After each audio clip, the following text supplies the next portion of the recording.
This is the story of a man named Stanley. Stanley worked for a company in a big building where he was employee number 427. Employee number 427's job was simple. He sat at his desk in room 427 and he pushed buttons on a keyboard. Orders came to him through a monitor on his desk, telling him what buttons to push, how long to push them, and in what order. This is what employee 427 did every day of every month of every year. And although others might have considered it soul-rending, Stanley relished every moment that the orders came in, as though he had been made exactly for this job. And Stanley was happy. And then one day, something very peculiar happened. Something that would forever change Stanley. Something he would never quite forget. He had been at his desk for nearly an hour when he realized that not one single order had arrived on the monitor for him to follow. No one had showed up to give him instructions, call a meeting, or even say hi. Never in all his years at the company had this happened, this complete isolation. Something was very clearly wrong. Shocked, frozen solid, Stanley found himself unable to move for the longest time. But as he came to his wits and regained his senses, he got up from his desk and stepped out of his office.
This is the story of a man named Stanley.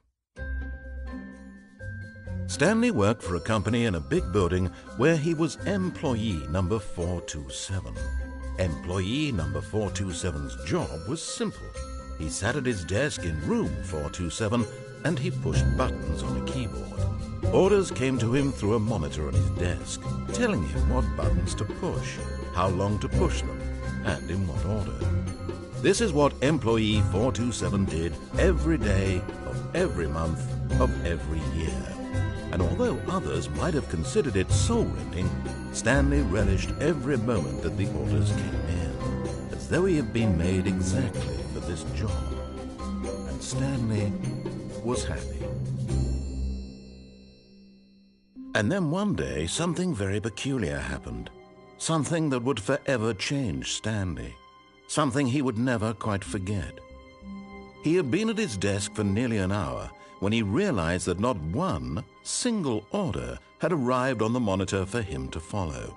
No one had showed up to give him instructions, call a meeting, or even say hi. Never in all his years at the company had this happened, this complete isolation. Something was very clearly wrong.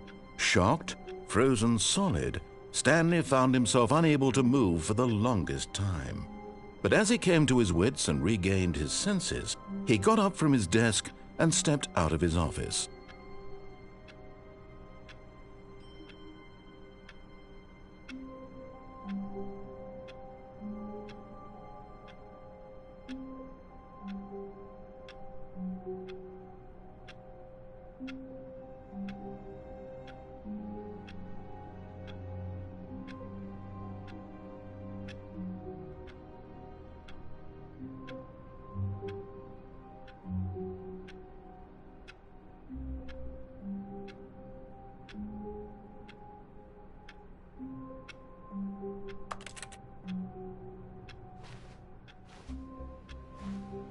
All of his co-workers were gone, What could it mean? Stanley decided to go to the meeting room. Perhaps he had simply missed a memo.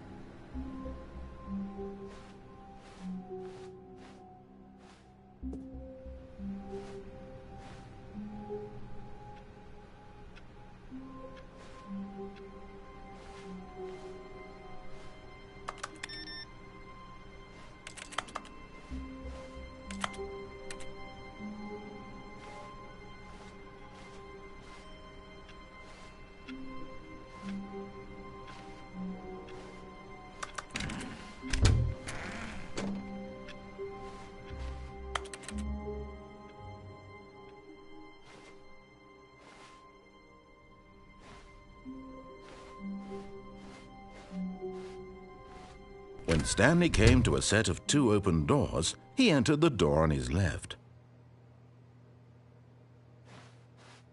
This was not the correct way to the meeting room, and Stanley knew it perfectly well. Perhaps he wanted to stop by the employee lounge first, just to admire it.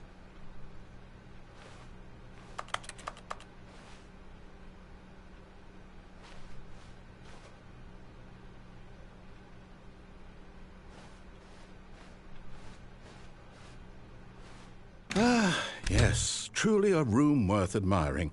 It had really been worth the detour after all, just to spend a few moments here in this immaculate, beautifully constructed room.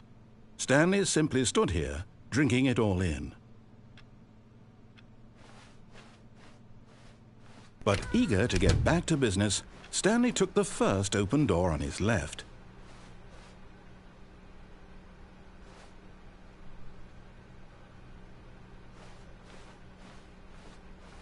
Stanley was so bad at following directions, it's incredible he wasn't fired years ago.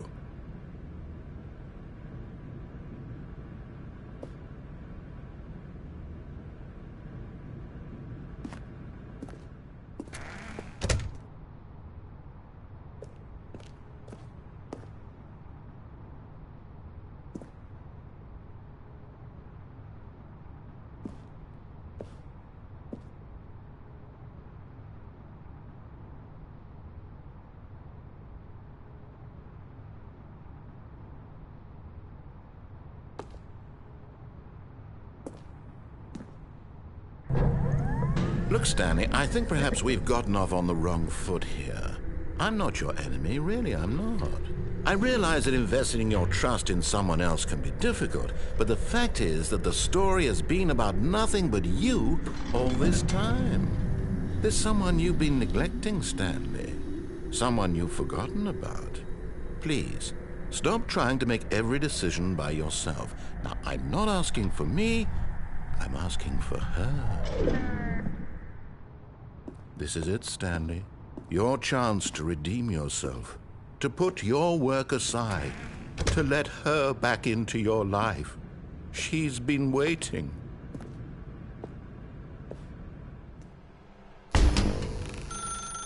That's her, Stanley.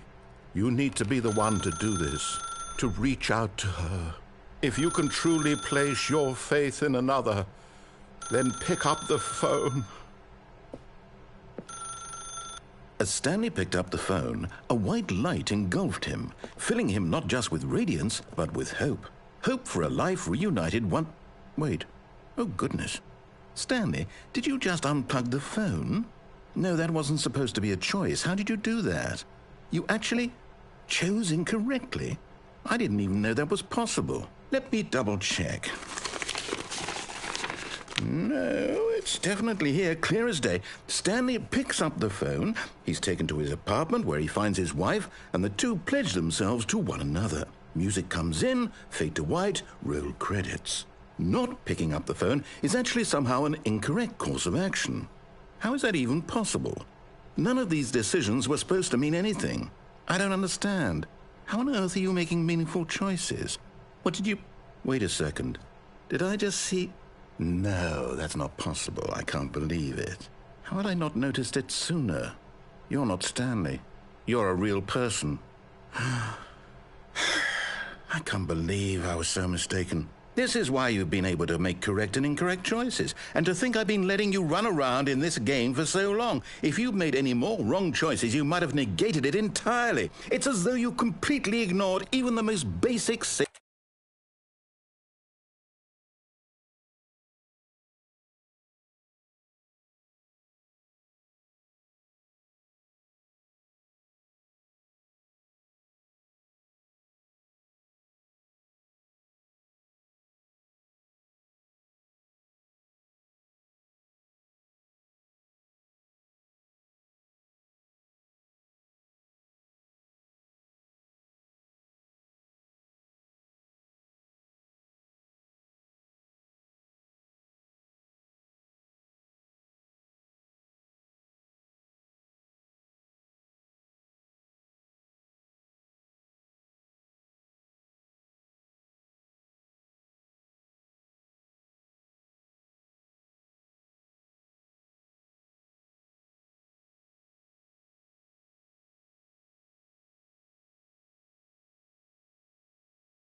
protocol for real-world decision-making, or did you not grasp the severity of the situation? Well, I won't have that kind of risk on my watch.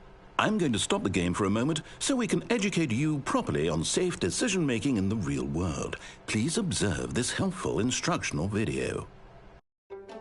Choice. It's the best part of being a real person, but if used incorrectly can also be the most dangerous. For example, in this scenario, a hypothetical real person named Rupert has a choice. He could invent a machine that eliminates food shortages across the world to make life better for all people. Or he could spend years of hard work forgetting how to read.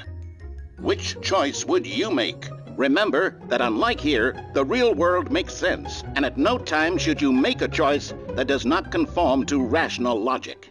If you find yourself speaking with a person who does not make sense, in all likelihood, that person is not real.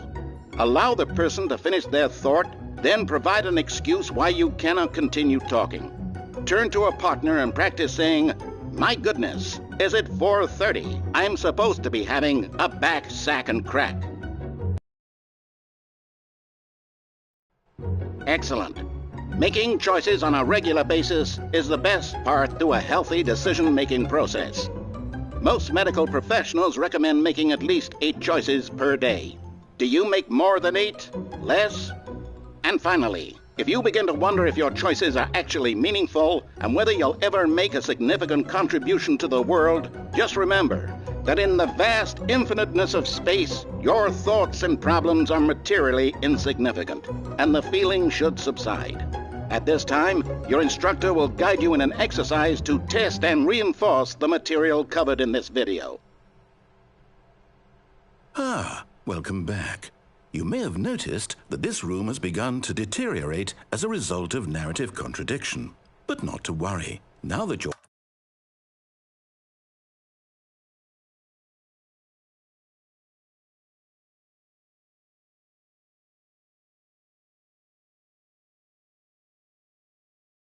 properly informed on good decision-making, we're going to revisit a choice you made.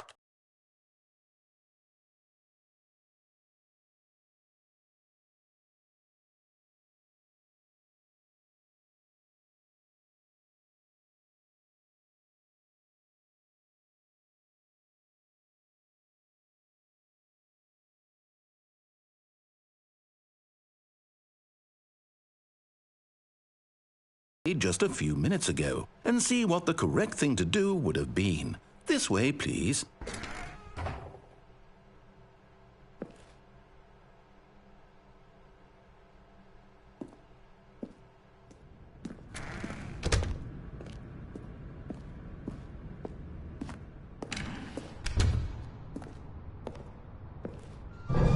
Now that we know your choices are meaningful, we can't have you jumping off the platform and dying. Imagine the main character dying senselessly halfway through the story. That story would make no sense at all. We just need to get you home as soon as possible before the narrative contradiction gets any worse. Unfortunately, it seems this place is not well equipped to deal with reality.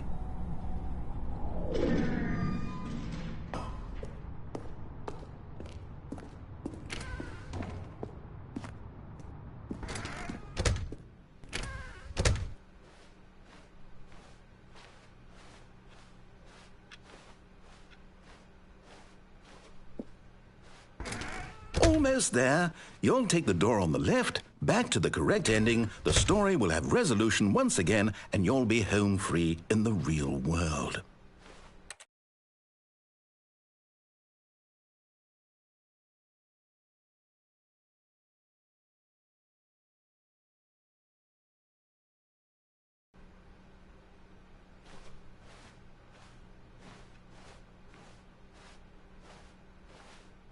Now remember, all you need to do is behave exactly as Stanley would. That means choosing responsibly and always putting the story first. I'm quite sure you'll be up to the task. Just follow my lead and you'll be fine. All right. When Stanley came to a set of 2 open doors, he entered the door on his left.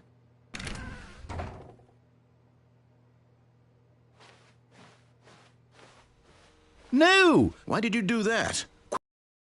In the other direction. Perhaps we're not too late.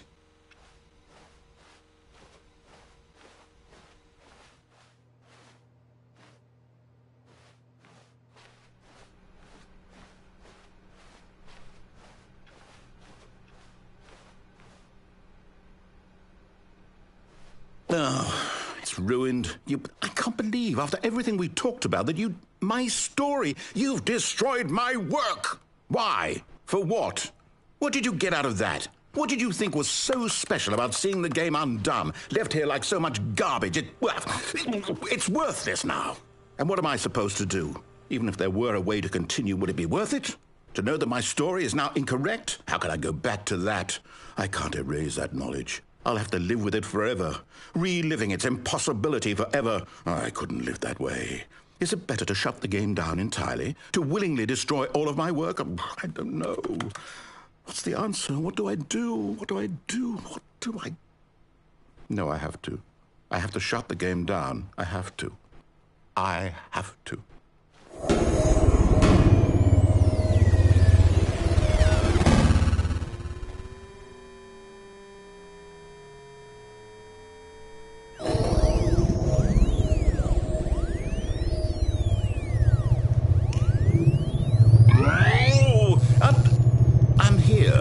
I'm still here in this pile of rubbish, with you who thought you were so clever.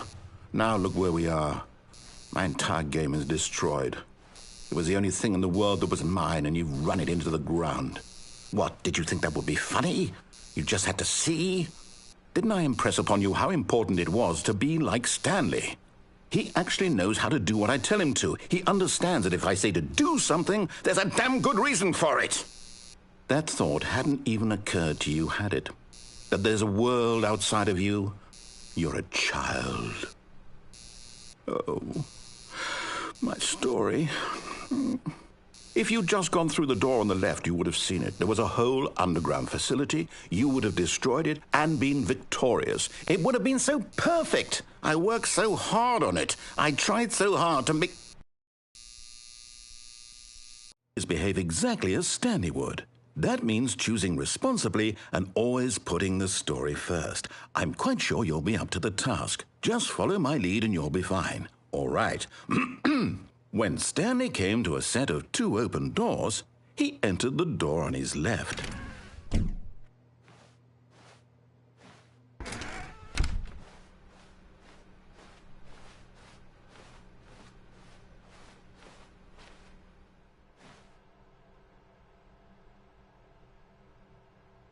Yet there was not a single person here either. Feeling a wave of disbelief, Stanley decided to go up to his boss's office, hoping he might find an answer there.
Coming to a staircase, Stanley walked upstairs to his boss's office.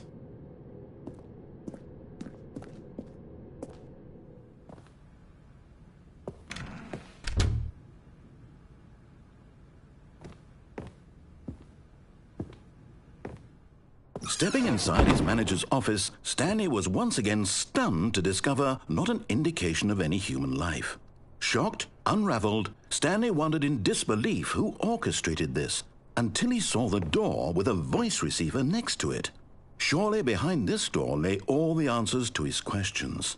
And beyond all probability, he knew the passcode. He had seen it on his boss's computer just last week. Nightshark 115. Was this the code to open the door? Would it still work? There was only one way to find out. Stanley had been trained never to speak up, but now he would draw from within himself the courage to face the unknown. He drew a sharp breath and then spoke the code.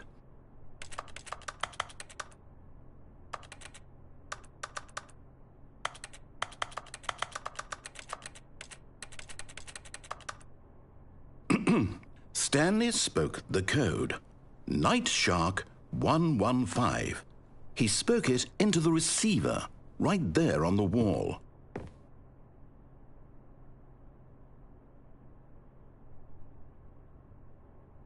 I'm sorry, is there a problem? You didn't mishear me, did you? Please speak the code into the receiver. Otherwise we can't get on with the story. This is a crucial step.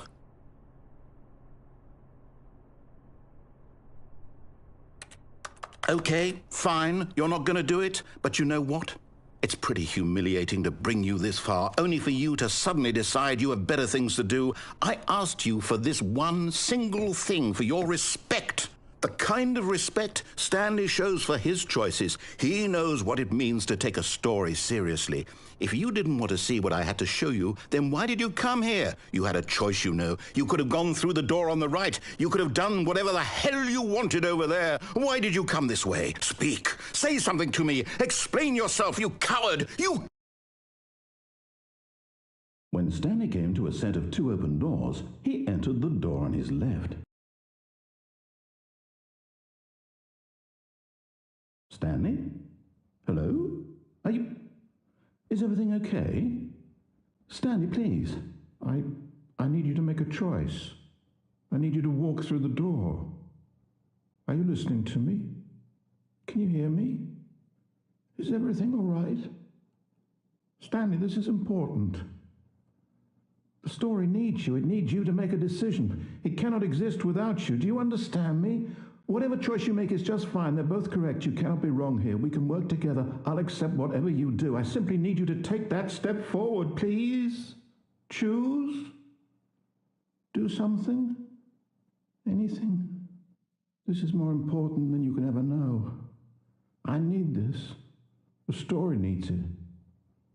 So, you hear me? Are you there? Are you listening to this? Stanley, are you there? Okay. It's okay, I can wait. You need time to decide. Time to make sure your choice is correct. That is the best choice. That's all right. I'll wait for you to decide what's the right thing to do. Take as much time as you need.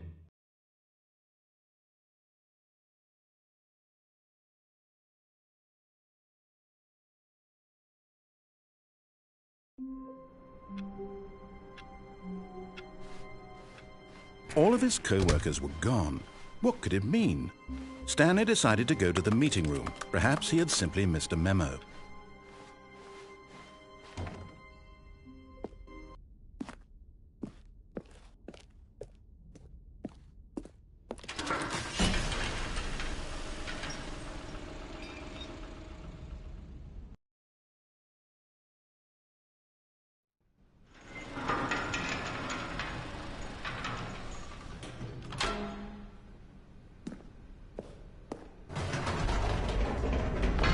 You see, Stanley, I've been reflecting on the Stanley Parable and about how roundly disappointing this ultra-deluxe version has turned out to be.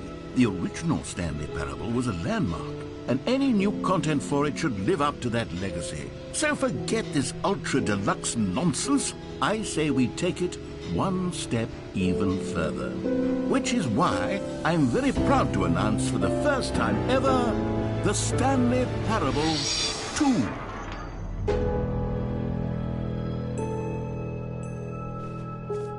Yes, you see, isn't this far superior to a measly port with a few minor additions? Think of all the new territory we'll cover with a fully fledged sequel. An entirely new experience, built from the ground up. Why, there are so many possibilities. It could go in so many different directions. This is what fans have truly been asking for.